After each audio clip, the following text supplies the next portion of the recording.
Hello and welcome back to the Sweet November Stamps YouTube video series where every Thursday we post a coloring in real time video and complete a entire background scene card front throughout the month.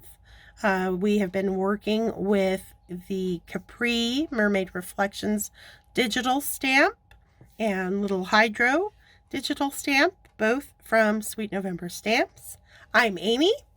I'm co-owner and illustrator of Sweet November Stamps, and I love to color with Copic Markers. As you can see, we've gotten quite a bit done with our scene. We started with some ombre hair, and then our little pointillist scaly tail on Capri. And then last week we did our rippling water that's under the dock that she's sitting on. And we will be finishing things up with a sky and a little bit of land right now. I am working on Copic Express It cardstock, and it is cut down to a standard A2 4¼ by 5½ inches size. And we shall just dive right in. I'm going to use, let's see, we'll come in with debating blues or blue greens. I think blue greens. I'm going to come in with some BG. We'll start with 75. And I am just going to do a little kind of spit of land along this horizon line. It's coming out to about there. I don't want to quite meet her tail. And on that little spit of land, we'll make it a little bit higher over here, and then have it narrow as it comes down to the water's edge. And we are going to have some like trees and stuff growing up on it. Just simple. You don't have to, if you feel like I don't draw, that's okay. You don't need to draw. All we are doing is we're doing quick flicks up from that spit of land so that we get that nice tapered top on each one. And they are going to look like really distant pine trees. And that's all it takes. And you can kind of group your little stands of trees, have them kind of peter out as we get down closer to the water. Like so. And now I'm going to jump from 78 to BG 90s. So I want like a BG 96 and BG 99. Let's see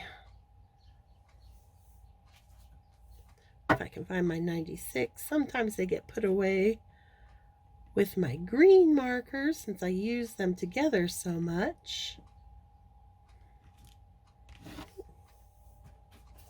Ah, there it is.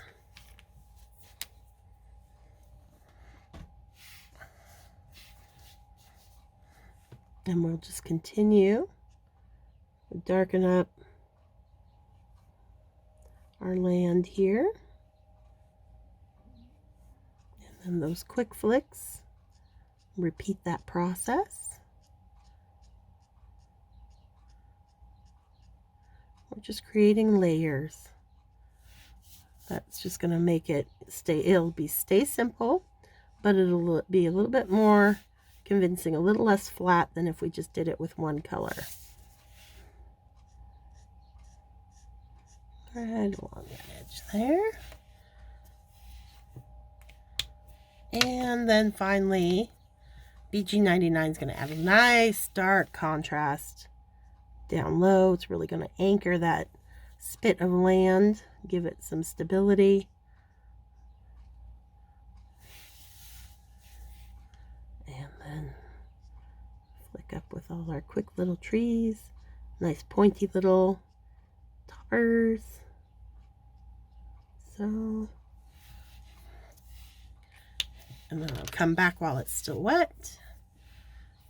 Let's say with our 75, and just do a wash, kind of where the trees and the land meet. There we go. Let's soften that out. Now, I also got to keep in mind there's water underneath that spit of land. So I don't want to do it with my darker so much, but I do want to get some little reflections happening. So we'll see if BG93 is dark enough. I might have to do some tip to tip, we'll see. So I'm just going to pull down. Yeah, I think we're going to have to do some tip to tip, but this will be a nice base for us. So with that light behind the spit of land, we are just going to do a little reflection along its shoreline. So as that narrows, our reflection narrows. We get a little bit wider back here, like so.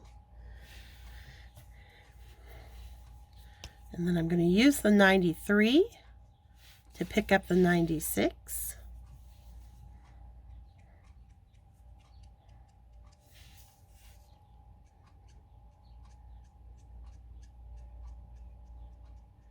Darken up our reflections a little bit.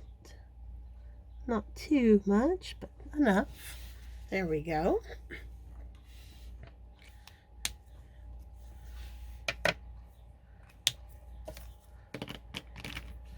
And then I'm going to take my B60 and 63 that we used in the water.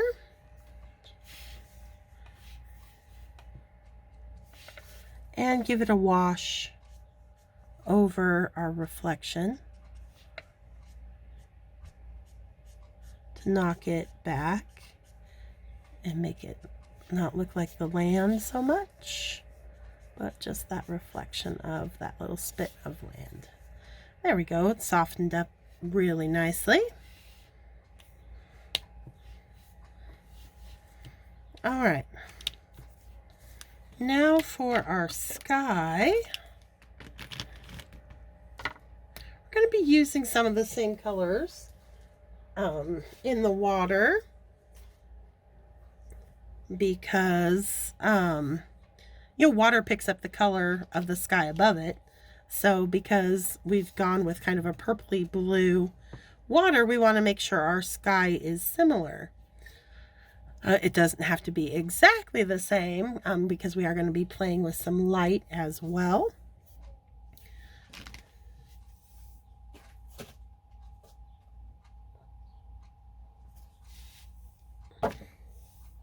And to that end, I'm going to pull and start off with some YR30. It's a very light, kind of creamy yellow red that doesn't show up well, I will admit, on the videos. I mean, you barely notice it in person because it's just so light, but it adds a nice little creamy base to work from. So when I come in next with a brighter yellow, it won't be so bright and brassy. It'll have a bit of this kind of cream base influencing it and softening it.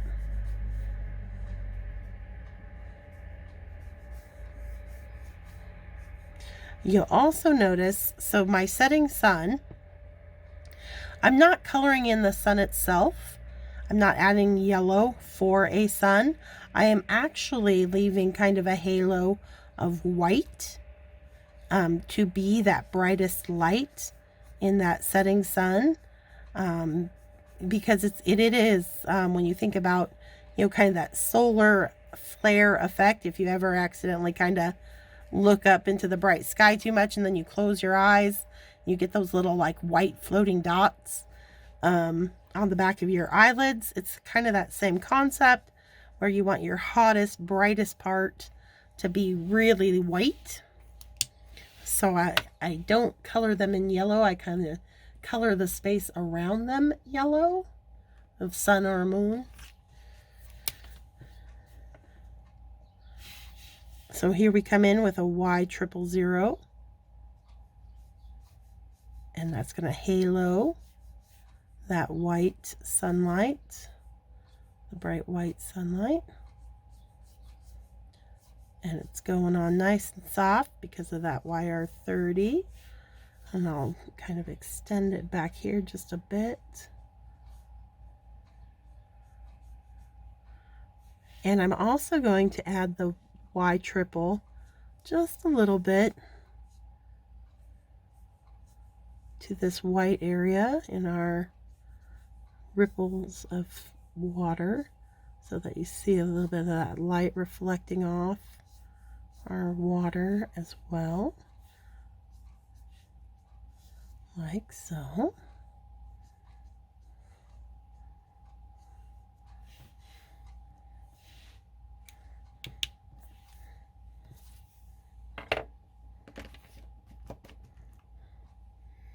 Okay, so now for my blues, to transition from our sunlight into the darkening night sky, I think I'm going to come in with a B21.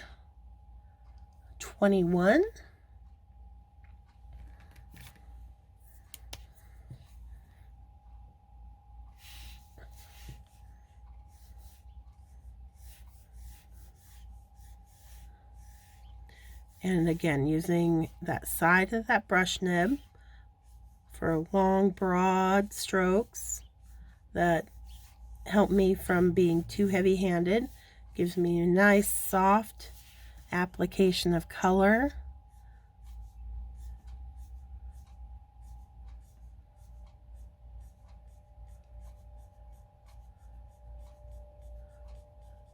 And the less brush strokes it takes, you know, the better, the more kind of solid looking sky you'll get.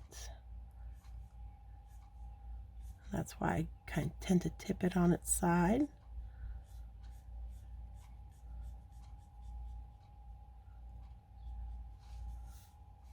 I gotta work carefully around our mermaid. Don't want to drag any of her colors out into our sky.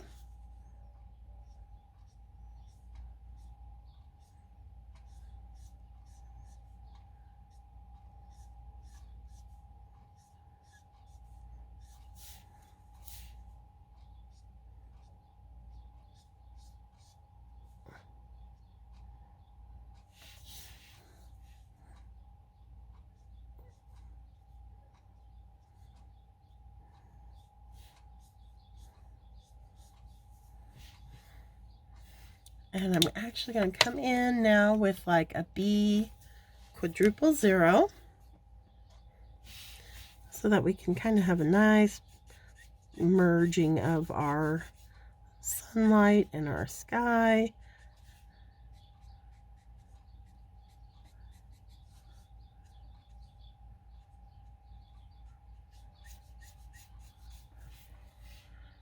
I'm going to need my B triple.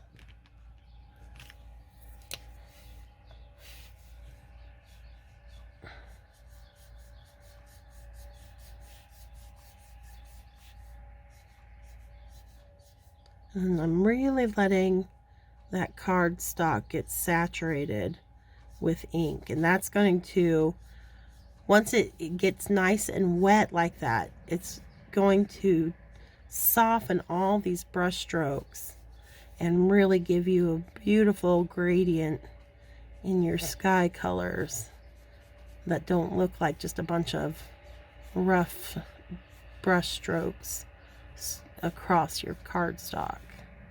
So don't be afraid of really letting those markers sit and saturate and blend with each other.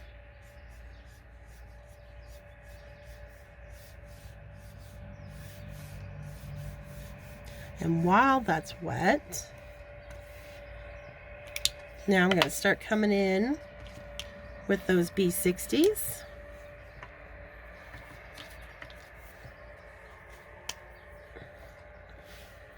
Just with the 60 alone, I can bring in and help meld right into our sunlight because it's a nice light blue. But look at that lovely transition we're getting. Just great. You get that soft, subtle glow of the light fading into your blue sky, like so. And now we want to start deepening up.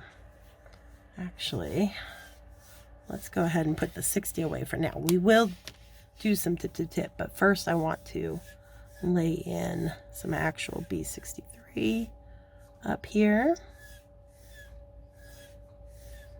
Sounds like I'm going to be refilling this marker soon. It got to work out today.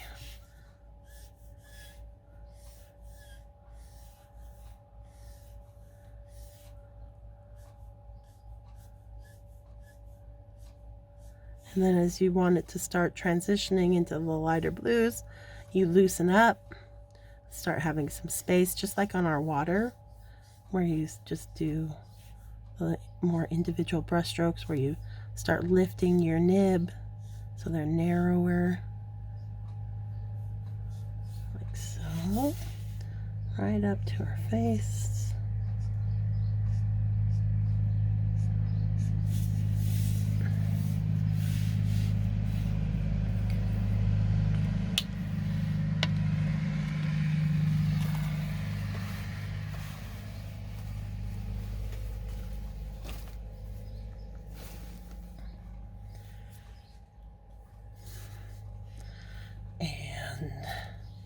Our 66, the B66, B66, up here at the top. And again, we'll start kind of skipping, so it's not a super solid mass of blue. Oops, I got a little away. I'll have to push some color out of the top of her head. It happens, but it's nothing to freak out about.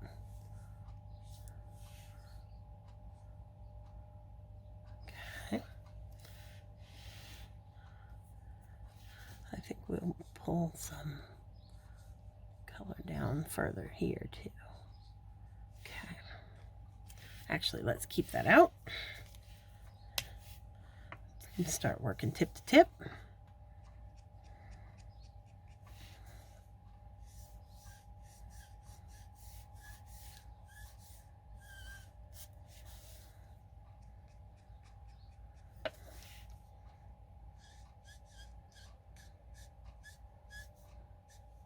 And I'm taking my time with this round of applying color. We're back to letting it kind of sit and soak.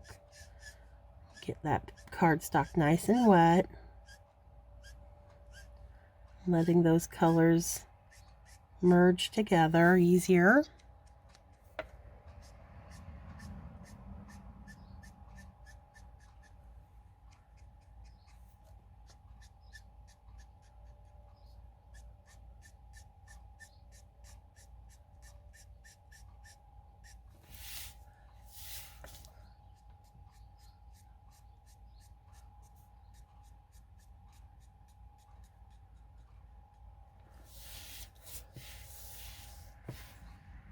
Up more of that 66 with our 63. Do the same to this side of the card. Try to pull away from your characters. You won't run into accidentally getting color into in them like I did on her hair so much.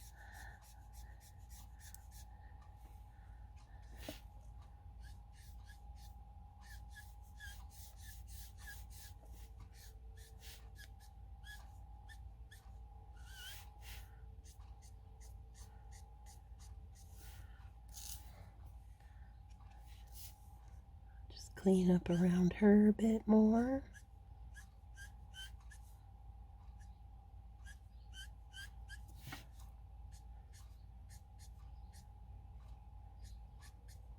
Okay.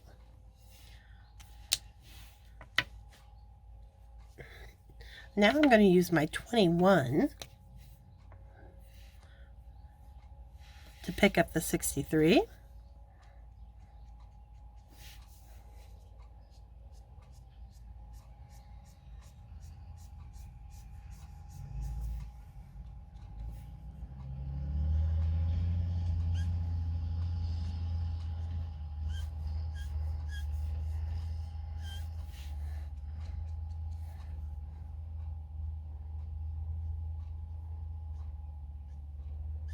Just slowing down, taking my time.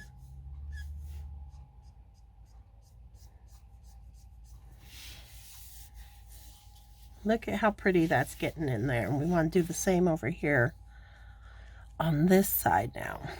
And that's just, it really is, it's just slowing down, putting in the time with your, letting that marker sit on that cardstock. There's times you want to take advantage of quick flicking brush strokes, and then the other times you really want to be nice and languid with it, because you'll get two different looks, but just the way you apply your color. Okay, that's looking really nice. We'll leave the 21 out, and we'll bring in that B60 again, and we'll pick up the 21. And we just continue layering lighter and lighter versions of our blue sky right into that fading light.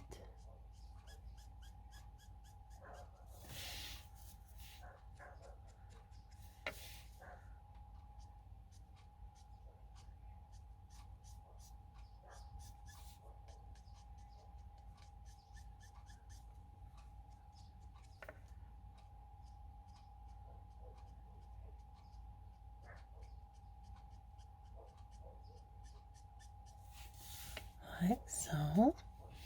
That's looking really pretty.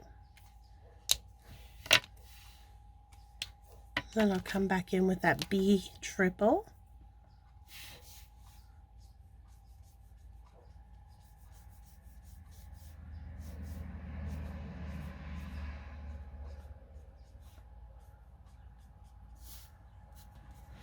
There we go. And one final hit of that B quad.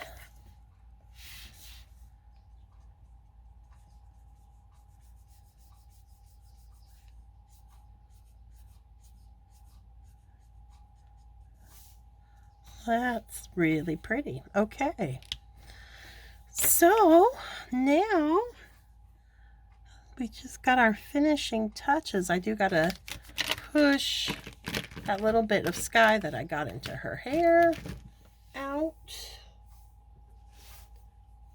So I'm going to use the colorless blender.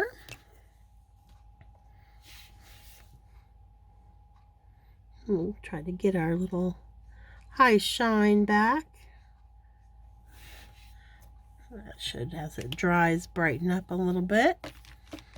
Let's see, I gotta decide. I think I'll bring in a little bit of RV34. It's a dark pink. And we'll add a little bit of pink to her lips. Like so. All right. I'm going to grab that BG32. Now that the colorless blender has done a little bit of a push, I'll use that 32 that we used in our hair to kind of bring that back. There we go. Fixed it just like so.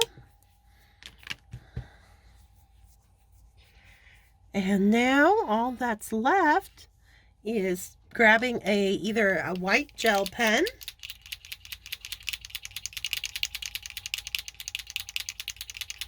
or I use a Sharpie water-based extra fine point white pen, paint pen.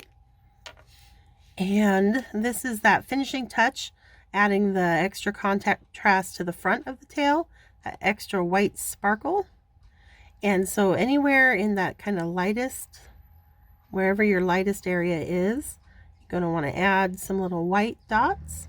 So like they're getting a really, they're really catching that sunlight. And you can kind of, again, kind of like we took our medium tones a little ways back, you can do the same, but you don't want to go too far back with your white. You want to keep that nice and dark back there, but it can go into the mid-range a bit with your light ones. And you can always, if you want to add some like extra magic, take one and maybe give it a little flare so it's like really sparkling. So we got a little flare there. Maybe we do a little flare up here at the top of her lap, where you just pull down and side to side. Give it a little bit of extra magic that way. Okay, so we've got that. I'm going to add some little catch lights into Hydra's eyes there. She's got hers still, so I don't have to worry about that. I also tend to, anytime I do a mermaid or a fairy, I like to add a little bit of sparkle and glitter on mermaids to the fins of their tails with a wink of Stella clear glitter pen. On fairies, it's usually on their wings. So I just do a little coat of sparkle. Doesn't show up well like in photos, but in person it really adds a nice touch of sparkle to whatever you put it on. Okay, just like so. And then I'll stamp on a sentiment and die cut it out and get it onto a card.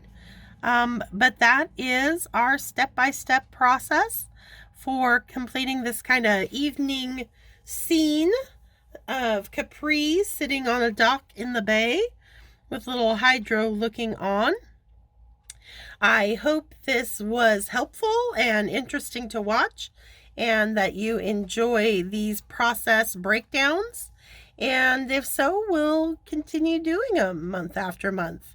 So thank you so much for joining me. Stay crafty, my friends. Until next time. Bye.